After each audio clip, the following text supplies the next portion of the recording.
Hey, everybody, it's me, Jonathan Millard, the voice of the Vale, back with another Big Hype podcast brought to you in association with Hype Energy Drinks and Bravose boxing gloves and equipment. Check out their links in the bio. But tonight, joining me on the Big Hype podcast, a very, very special guest, Your Highness, Michael King. Yeah. Michael, thanks for joining us on the Big Hype podcast. How you been? You all right?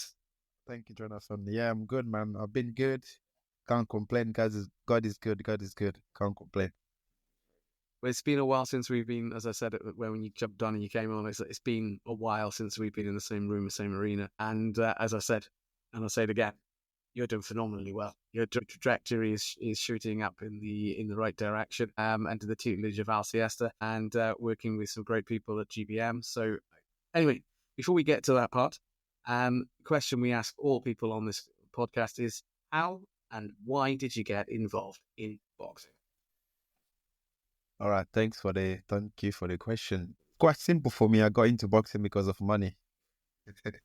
Honest Literally question, because of like money. I saw, for me, it was quite simple, at the time I was working, actually, I was selling chicken.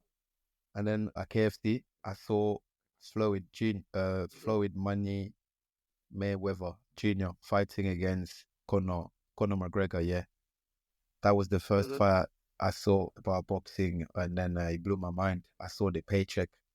I said to my colleagues at the time, I'm like, you know what? From this point forward, I'm a professional boxer, and I quit my job. That's just it. like that. Just like that. Wow. Like literally just like that. And then I've just been looking for gyms and learning. It's been a journey, but yeah, that's how everything began for me. I saw the opportunity online.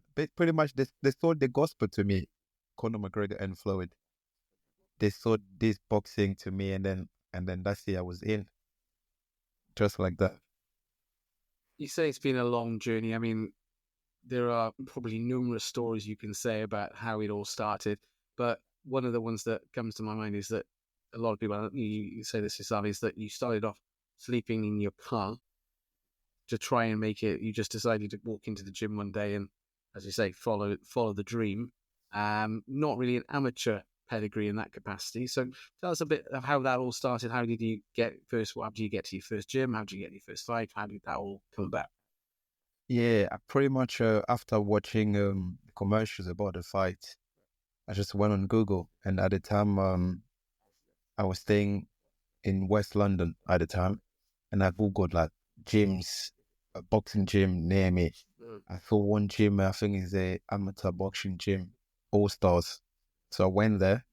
It was quite funny. So I went there with my sister's flip-flop, actually. I didn't even have any sliders. So I wore my sister's one. I went there in the gym, and I'm telling the coaches, I want to become a professional boxer. They're looking at me, they're like, okay, have you got any experience of fighting? I'm like, nope. Any amateur fight? I'm like, no. They start laughing at me. And that's how it began, really. And then in terms of sleeping in my car, yeah, it was quite hard for me because when I decided to pursue boxing, I started telling my family because I wanted them to know what I wanted to do. Before I was working, making a bit of money, and all of a sudden I dropped it. Now my dad was very against it. So he said to me, it's either you go back to work or you go to education. If you don't want that, then out of my house. And then of course I had to respect my dad. So it was more for me to just, okay, I thought to myself, you know what, I believe I can, I can at least give it a shot. If it doesn't work, at the time I was maybe 19 or something, I'm like, if it doesn't work in 10 years, I'm going to be under 30, so I can always go back to work or go back to university. Or if it does work, then I don't have to go back to anything. I can just do my own life. So it was against it, pull me out. And then I had to just struggle from then. I had to sleep anywhere I could, sleeping in cars. Sometimes I was even going to A&Es. There was a emergency center. So I'll go there in the evenings, just sit down in like on the benches, like I'm waiting for my name to be called. And then the next day I'll go in the gym, happy, babbling, doing my session. Yeah, I had to do what I had to do for food. Sometimes I'll go to like food banks So I put my name down for food banks or have some food in the can just to sustain myself. And sometimes I was eating in provision, so I eat like today for the next 2 days. I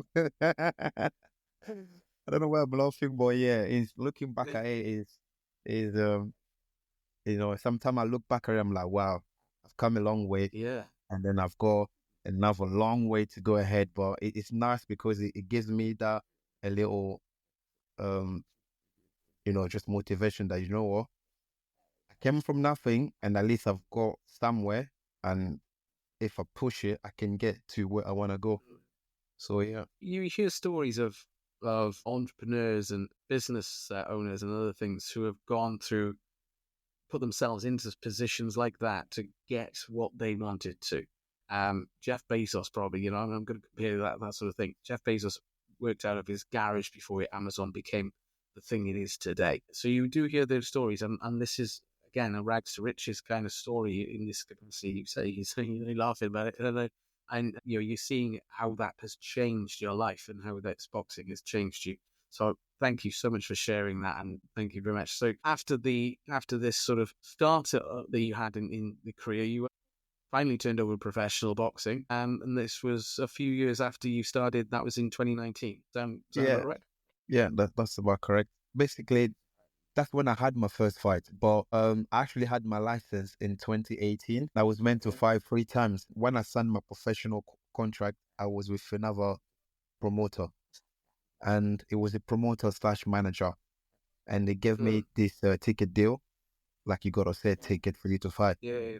And yeah, I set my debut. It was meant to happen. I don't forget this. It was on the 16th of March, 2018.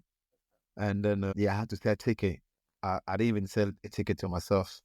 So all the people that knew me before, I'm telling them that I'm a boxer. They're looking at me and they're laughing. They're like, "Yo, no long ago you used to sell chicken at KFC. Since when are you a boxer?" So none of my friends really bought into that idea of me being a boxer. No one bought any tickets, so I had to cancel that fight. I got another fight somewhere in 2018. Had to cancel it, and then yeah, he had to release me. And then I got to another manager, and then that manager put me on the road as a journeyman, and that's when I had my first fights toward the end of 2019. Yeah, it was the end of 2019. First, and your debut in that capacity was actually at the iconic York Hall, Neil and Yeah. Bethnal Green. Yes. The home of British boxing. So it was, maybe it was meant to be. Maybe that was the place that you've and you've been back there since as well. And we'll come to that in a moment. But yeah, as you say, you started off on that journeyman route. Was that a conscious decision that you made, or was it just one after discussion with your manager at the time you sort of said, well, let's just see how far we can go with it? So, To be honest with you, because when I had the setback of not being able to sell ticket, my dream of becoming a boxer started to fade down a little bit, because I was saying to myself, oh, it's nice that I'm training every day and I've got nowhere to stay. I'm training thinking I'm gonna fight, but I can't sell tickets. I've got this massive thing in front of me selling ticket, and nobody wanna buy a ticket from me. I don't know how to convince people to buy tickets. So I started to just think maybe I need to go back to work or something. And asked my first manager, I'm like, is there a way I can fight without selling tickets? He said to me, there's no way you can do that. And then I asked him, can you release me? Alice, he did release me. And then I go with another manager. He said to me, that's the first time of me hearing this, because I was also new in the game. I've just been boxing for a couple of months, really. He said to me, oh, there's 2 ways you can fight. The first way is you selling ticket like you had with your previous manager. The second way is you just go in there as an opponent. So you just get beat and you make money. So at the time, I'm thinking I've given already, 2 years already of my life training, wanting to become a fighter. At least I want to feel how it feels like, under the bright light and everything. I'm like, you know what, it doesn't matter. Just send me in. I want to fight. I want to see how this feels like. And yeah, that's how that decision got made. but obviously that wasn't what you ideally wanted to do. Nah, that's not what I Win is wanted. obviously what you wanted to do. Yeah, that's not what I wanted, So but because you had a couple of fights, you say you lost the first 2 fights, the only 2 losses on your record. Since then, obviously, it's been all, as I said, your trajectory is going up and up in the capacity. Carl Turney was the change that was up in Newcastle. Talk us through that. That was four. You got to the fourth round. Was it? Yeah, Stopped yeah, in that, if I remember correct. Remember the video? yeah. I think after my second fight, after my second loss, and then I had to sit down with the manager and tell him, you know what, I wanted to experience how it feels like being a fighter, you know, and then I felt it twice and I lost twice. So I don't want to lose anymore. Is there a chance that I can fight without going and losing? He said to me, of course there's a chance, but this time you just have to train, because what happened was these two losses, pretty much I wasn't really training. So it was just more like they call you, like, let's say a fight is on Friday, they call you like that week to fight, and then you're not even out of shape. I'm like out of shape, I'm not in shape. And then the weight I was fighting, if you look at my first two fight, was super lightweight, and I was walking around 73. So imagine losing all those weight in a matter of few days, and then weigh in on the same day, couple of hours before the fight. So I was pretty much drained and no energy, no nothing in me. And that's how it happened. And I said to him, okay, cool. I said, now all I have to do is just train. So if they call me like in a week, at least I know I'm in good shape. I can do the business. And then I had to change my mindset a little bit.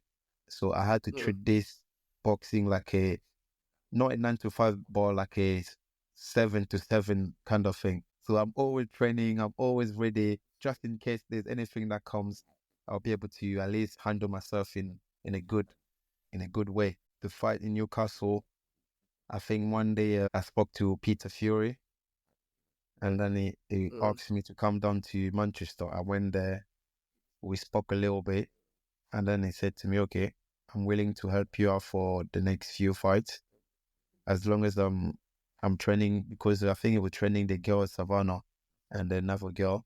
He said to me, okay, as I'm training them, you can also get the benefit of me, you know, training them and training you as well. So I'm like, okay, cool, no problem. It sounds good to me. I started working with him, and then I had that fight with the guy, and then I stopped him on the fourth round.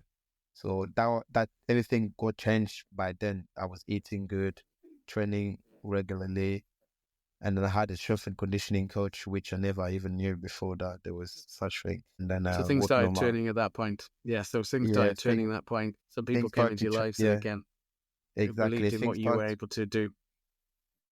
to turn up a little bit, yeah. So I started to at least educate myself in boxing, because I was still new. You know, I never really had any amateur pedigree, so I had to learn on the job and stuff like that. So I started to learn a few things about boxing and learn a few things about my body and stuff like that. And yeah, that's how that So fight there happened. was, yeah. I mean, you've had sparring with some phenomenal people and some recognizable names, including Conor Benn. You know, that has taught you, as you've just said, I'm sure, loads. I mean, is there anything you want to say? Because at the moment, obviously, we're talking about Conor Benn and Chris Eubank Jr. going out again. Conor Benn back now in the scene as well. So it's anything you can tell us or glean from that? Yeah, I think back then we were both just, he was pretty much a young fighter himself, just fighting a few times, and I was also just getting into this boxing thing. I think we sparred probably before his first ever thing, um, before his first ever title fight. That's when we fought. So probably before 2019 or in 2019, something like that. That's when we sparred. So both of us were just early into this professional thing. We did some good work. You know, I was happy with the work. He was happy with the work. We push each other. And then we have improved since. You know, he's different fighter than back then. I'm a different fighter than back then. And yeah, that's really about it. Yeah. But you've learned, as you say, you've learned on the job, and you've learned in the trade of sparring and taking on these people and getting into the gyms with the likes of him. We first met in September of 2023 at Telford International Centre on a box off show, a unique show, very different show, one for me as well, because I'm not long been a professional MC myself in that capacity, holding my license, but it was my first major TV one for me. Interesting, we had teams, and it was sort of set up in that you were working with Boff gyms. Forgive me, Yeah, forget his Tom name. Skinner, the guy. Funny Yeah, guys. but we Tom also Skin. had Jimmy. Yes, yeah, Tom's there. You go, Skid Tom. We also had Ricky Hatton as part of the show as well, and Johnny Nelson Johnny also having a Nelson as team as well. well, and one other I can't Yeah. forgive And me. another guy, another It's rapper. escaped. I think his name is another rapper from Birmingham. I forgot his name. Yeah. Yeah, me, it's gone. It'll come back to me after we finish the interview. But a unique show, very different show. And at that point, I mean, I was watching your fight. I loved everything you did on that show. You're entertaining. You're a character that people want to watch. I think people, that's perhaps what they saw. A little bit of that in that sort of show, and that again, winning in the second or the third round. But they were Second knockout. round, yeah. Second round, yeah. Second round TKO knockout. In that round, and it was again entertaining to watch. You bring an energy with you to the ring, which is phenomenal, and you also bring your little friend as well, your Highness Junior. He's not with us tonight, but he's with us in spirit. He's down in the gym training away, and I think again that sort of brings the character. Have you sort of developed a character in that capacity? Was that purposeful, or was it just something that's you? That is just you.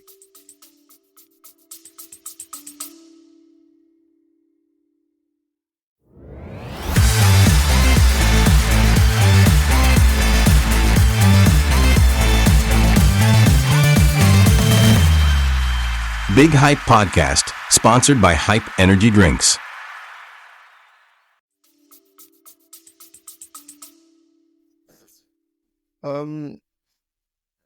Yeah, we can say in a way it's been developed and also made in a sense because the reason why I even carried that monkey with me is that when I was young I used to like my surname, right, is Likalu. Yeah, that's my surname, like my dad's surname is Likalu. And in my language, which is Lingala, is the closest thing to monkey. So imagine being a young kid and then going to school where teachers are and kids your age. They used to pronounce my name purposely monkey. My name is Likalu, right? And then a monkey in my language is Likaku. So it's literally sound the same. So even teachers, sometimes they'll call you monkey just to take the make out of you. I used to hate it when I was young. I used to cry. I was just like, oh, it used to bother me a lot.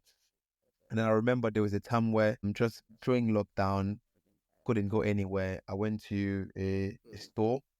What store was it again? That went to IKEA. And I saw that monkey. I'm like, damn, I want to get this monkey. So I got a monkey. One day I went to the gym. I think all the gym were closed during lockdown. But there's one particular gym that was open. It was the MMA gym, London Shooter Fighters.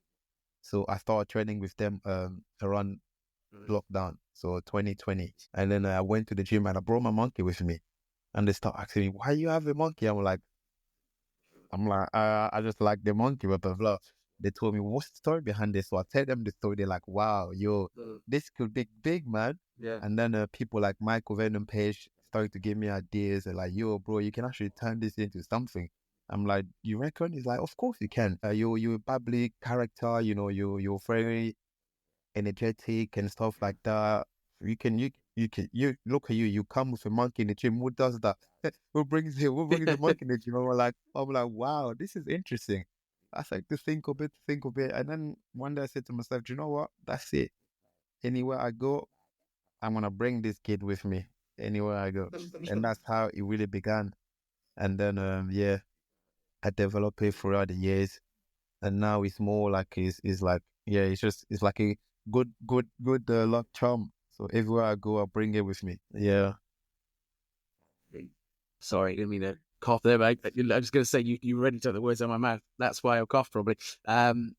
He is a lucky mascot kind of thing for you now, and people look out for that now, and they look out for you with the monkey. And like Michael Venom Page said, you're an energetic, charismatic kind of guy. When you get in the boxing, you're entertaining in the ring as well. When you box as well, there's a lot of movement, a lot of power, but then you will turn it That's on. the monkey style. Yeah. The monkey style.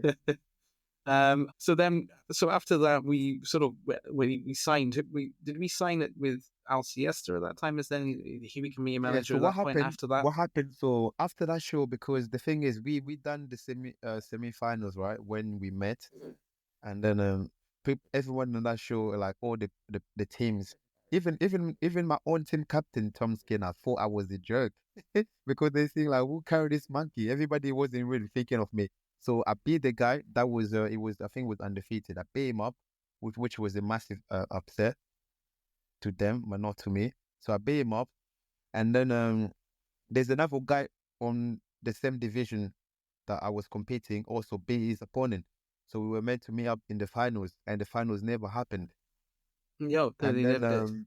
yeah, it never happened. And then I didn't know where to go because even when I fought in that tournament, I didn't have a manager. So I'm like, oh, I haven't got a manager. How can I even get a fight? And then boom, I meet El Fiesta via Adam Aziz's dad. Okay. Yeah. I think I was sparring Adam Aziz, and then his dad introduced me to El Fiesta. And then I spoke to El Fiesta. I'm like, yo, I haven't got a manager. I want to fight. The last fight that I had was on the tournament. And then he said to me, okay, interesting. We signed me and him. And my first fight that I fought was against the guy that was supposed to fight in the finals. And then I knocked him out in the first one. I was Reese Woods, wasn't it? Reese Woods. Yeah, I stopped him. Yeah, it was interesting. So it was meant to. The fight was meant to happen. Obviously, it was. He was still there on the table, which is great. So then we moved over to GBM at that point. Then GMB. At the time, I think. Sorry. At the time, El Siesta was working with them because it doesn't work with them anymore. It doesn't work with GBM. So he was working with them at the time, and then he thought, okay, cool, no problem.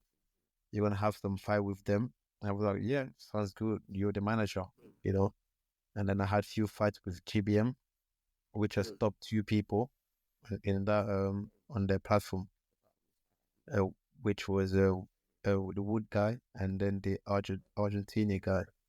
I thought as well. Bargini, isn't it? Bargini was the one, the Argentinian. Yeah. Again, that is a typical Michael King fight in all respects. I mean, you starts off a bit slow in that first and second. Towards the end of the second, the energy starts coming out, and you start to dominate and take example of all the opportunities that are there in front of you. So and then was it Quinn as well? Was that not on a GMB show as well? No, that wasn't there. Because I think after I had that fight with the Argentinian.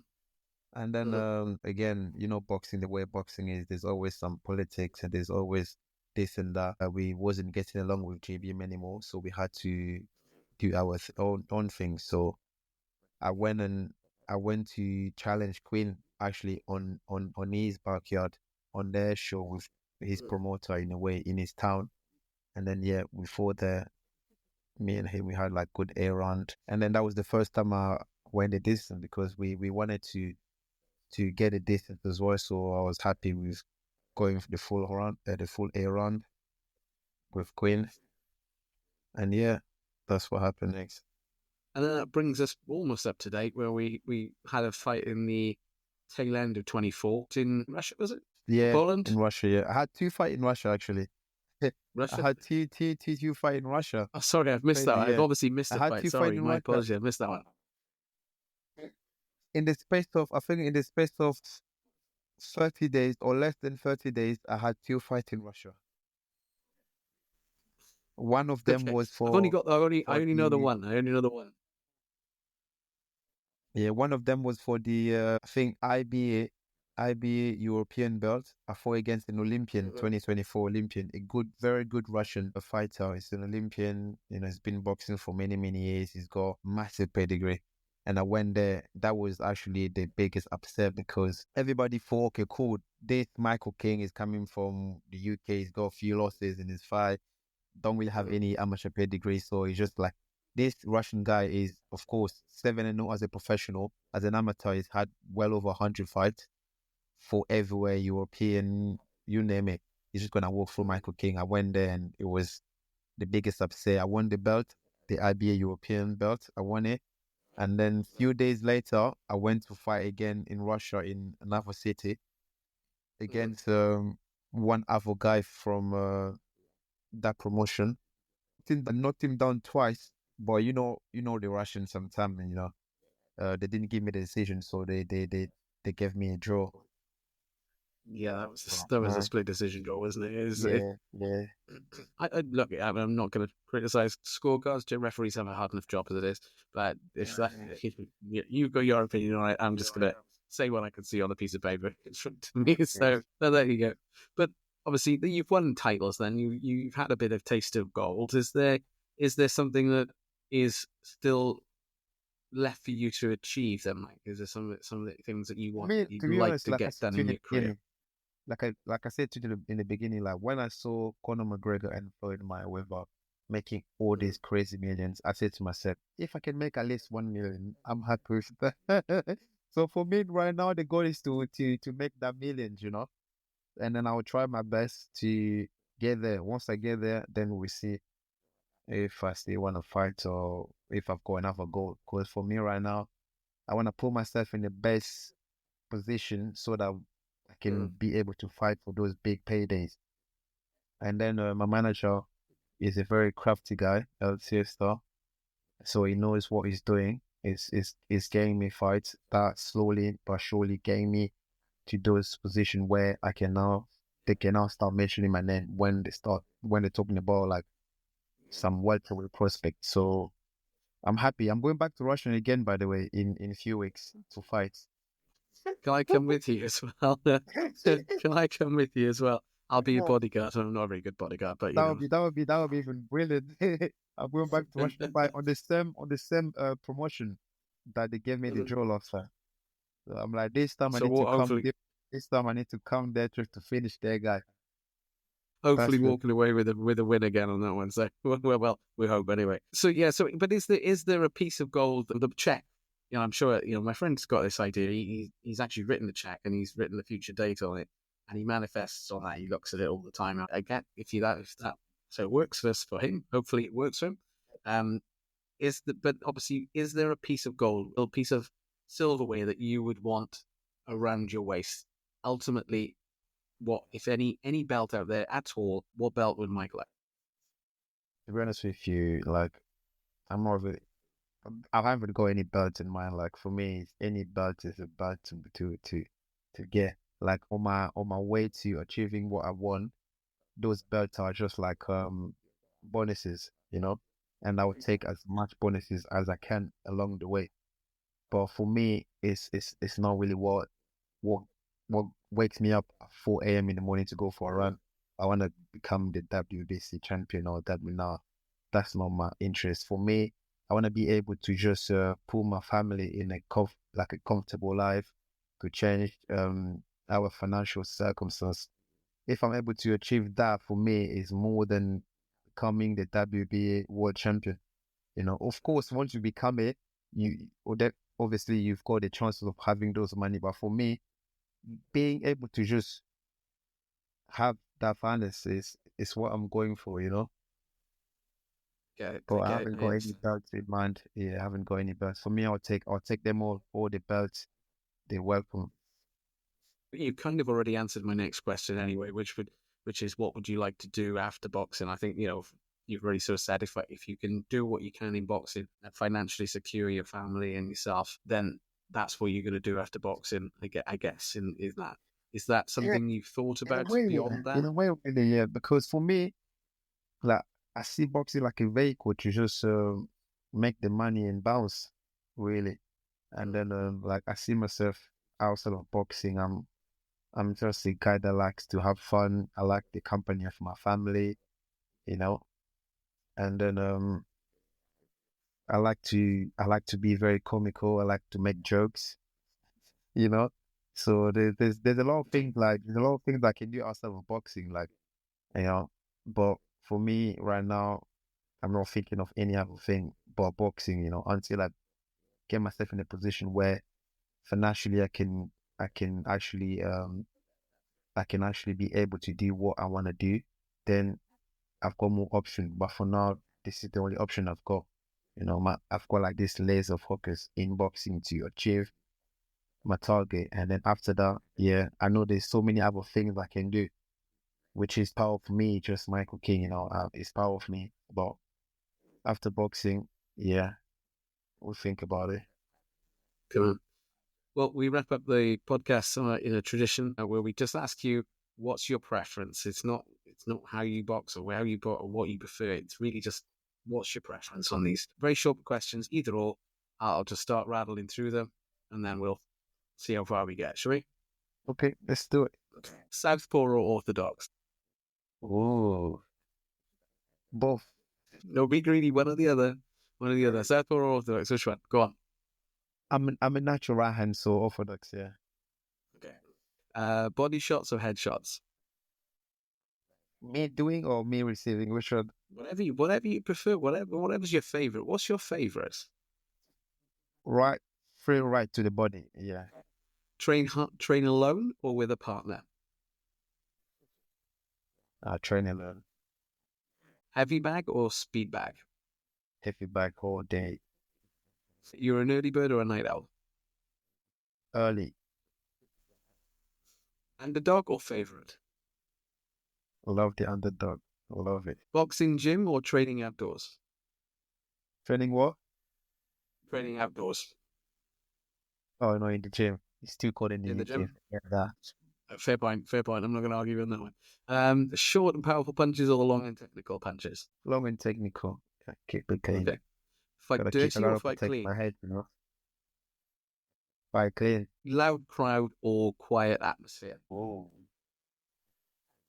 I've never actually fought in a quiet. Yeah, no, maybe loud. I never fought. Maybe in Japan, it's sometimes it's quiet, but I never fought there. But yeah, I'll stay loud. But although when you're in there, you don't really hear. You don't really hear the people. True. Yeah. Quick knockout or strategic win? Oh, I like the strategic win. Yeah, it has to be well thought. Yeah. Hypothetical question: Tyson Fury or AJ? Anthony Josh? No, Fury all day. There you go. Michael King, thank you very much for joining us on the Big Hype Podcast. How can people follow you and get involved with you and follow the story as it unravels in front of us? Yeah, you can follow me on all social media. Instagram, Your Highness Likalu. Facebook, Michael Likalu. You go to TikTok, it's Michael King. You go to Twitter, Michael King. And yeah, that's how they can follow me. Get involved, follow this guy. He is bringing entertainment back to the boxing ring, in my opinion. I've loved watching you box. I've got you to sign my glove. I'm a big fan already, so you already won my over. So, Michael, I wish you every success in the future, and obviously, I hope that £1 million check is manifested and it comes your way. And definitely, Michael, thank you so much for joining us on the Big Hype Podcast tonight. Thank you very much. Appreciate that. Thank you. Nice talking.